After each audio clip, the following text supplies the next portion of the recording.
And here it starts. Islam burst out of the Arabian Peninsula and immediately starts attacking the Middle East. And notice that it doesn't take long until they're crossing the Mediterranean and attacking southern France and Spain. Notice something here. Most people think of Islam, they think of Arabs, they think of desert. And yet here we see that Islam is projecting power throughout the Mediterranean. Notice how the little islands of the Mediterranean are getting hammered. The navy of Islam would attack coastal towns, kill, rob, rape, and then take slaves. So this whole battle map, as it unfolds, you're seeing slaves being taken. Over 1 million slaves were taken out of Europe into the Islamic world. That's something you don't think about much, but it's absolutely true. There were over 200 battles fought in Spain alone. And we also see, however, on the east coast in Turkey, that Islam is trying to break into Europe. Now, what's going to happen is, in Spain, this ongoing fight that lasted for 400 years, the Christians are going to push back the Muslims. But now then, what has happened over in the east is that Constantinople has fallen, and now then Eastern Europe is getting hammered. The jihad now comes to Eastern Europe. It's pushed out now of Spain. Northern Africa is now completely Islamic. The Middle East is completely Islamic. This is all jihad, relentless jihad. And why is it so relentless? Well, Muhammad was relentless in his jihad. And these people are good students of Islam, and so it's against the kafir, on and on. It was traditional that when the Sultan came to power, the brand new Sultan, he would immediately try to launch new wars because he was going to be noted in his Islamic history as to how well he fought against the kafir. So that's what the jihad looked like over that time period, 548 battles. But remember, when you bring up jihad, people want to bring up the Crusades. So I also prepared a dynamic battle map of all the offensive raids of the Crusaders. Let's watch it and make a comparison. And so it begins. The Crusades enter into Turkey and the Middle East. Battles go on, but aren't there far fewer than you thought there might be? And here we go. The last battles are fought, and that is the end of the Crusades. So now then we can talk about some facts. Yes, there were Crusades, but notice they ended centuries ago, and jihad is being practiced today. Jihad has been with us for 1,400 years. There is no comparison between jihad and the Crusades, certainly not a moral comparison. And when you're looking at the Crusades, remember, in one sense, all of the Crusades were defensive wars. Why? Well, as we saw in the first jihad map, it was Islam that came out of Arabia and conquered the Middle East, a Christian Middle East. And so the Crusaders were trying to free their Christian brothers and sisters from jihad. So there's no moral comparison at all. The motivation of the Crusaders was to free Christians. The purpose of jihad is to enslave the kafir. So the next time you hear somebody talk about, oh, those dreadful Crusades, you've seen some facts about the matter. Why don't you pipe up and tell them you know, you don't really know the matter?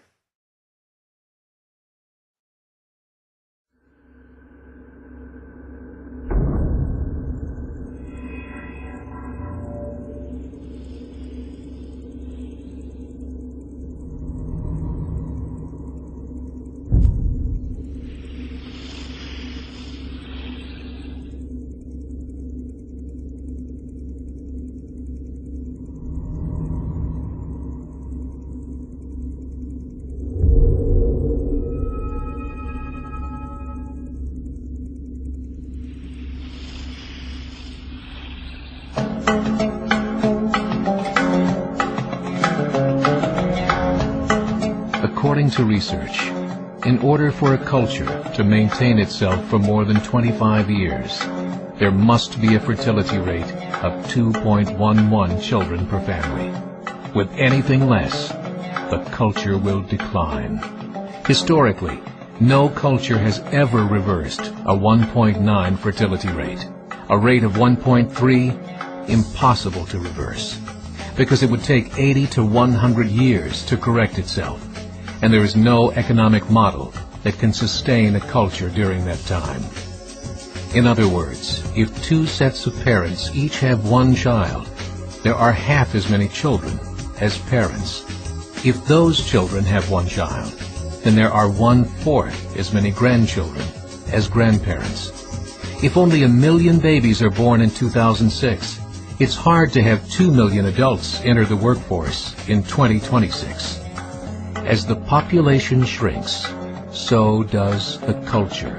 As of 2007, the fertility rate in France was 1.8, England 1.6, Greece 1.3, Germany 1.3, Italy 1.2, Spain 1.1.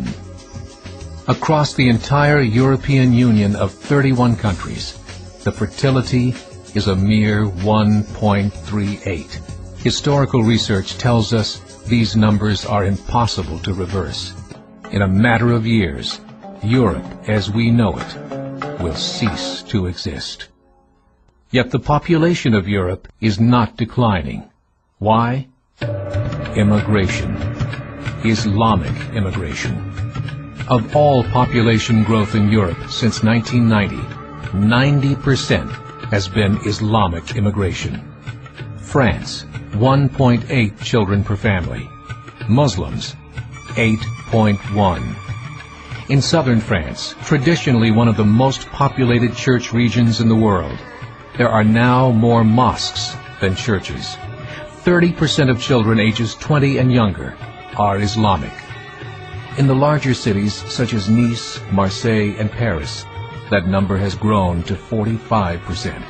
By 2027, 1 in 5 Frenchmen will be Muslim. In just 39 years, France will be an Islamic republic. In the last 30 years, the Muslim population of Great Britain rose from 82,000 to 2.5 million, a 30-fold increase. There are over 1,000 mosques, many of them former churches. In the Netherlands, 50% of all newborns are Muslim, and in only 15 years, half of the population of the Netherlands will be Muslim.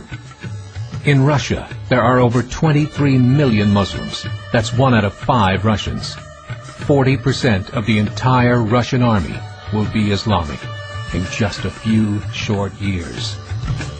Currently in Belgium, 25% of the population and 50% of all newborns are Muslim. The government of Belgium has stated 1/3 of all European children will be born to Muslim families by 2025, just 17 years away.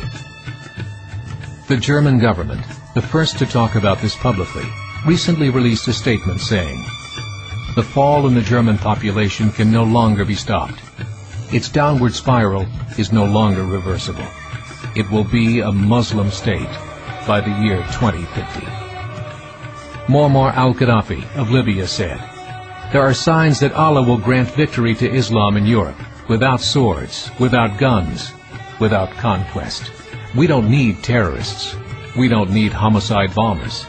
The 50+ million Muslims in Europe will turn it into a Muslim continent within a few decades."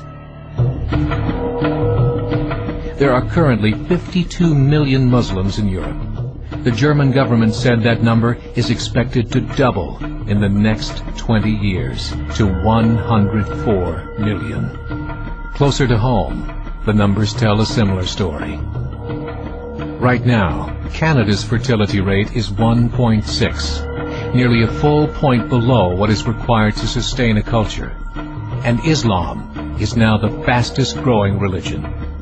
Between 2001 and 2006, Canada's population increased by 1.6 million, 1.2 of those immigration.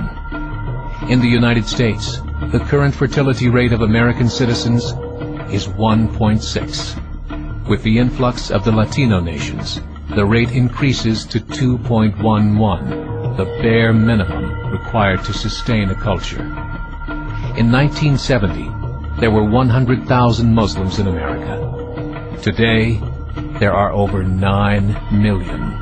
The world is changing. It's time to wake up.